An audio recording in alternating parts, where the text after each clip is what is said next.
Rekapitulasi penghitungan suara hasil pemilu 2024 di KPU Provinsi Sulawesi Tengah selesai dilakukan. Untuk hasil rekap Pilpres di Provinsi Sulawesi Tengah, pasangan calon nomor urut 2 Prabowo Subianto Gibran Rakabuming Raka unggul.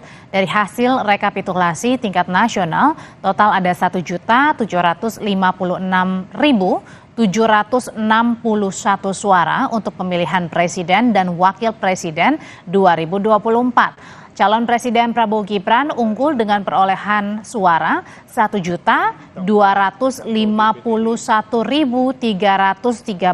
suara. Diikuti pasangan Anies Muhaimin dengan 386.743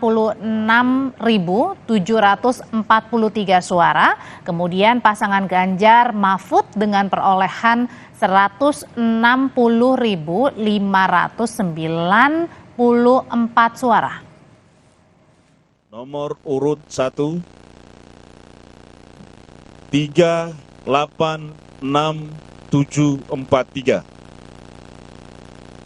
Paslon nomor urut 2, 1251313. Paslon nomor urut 3, 1605994.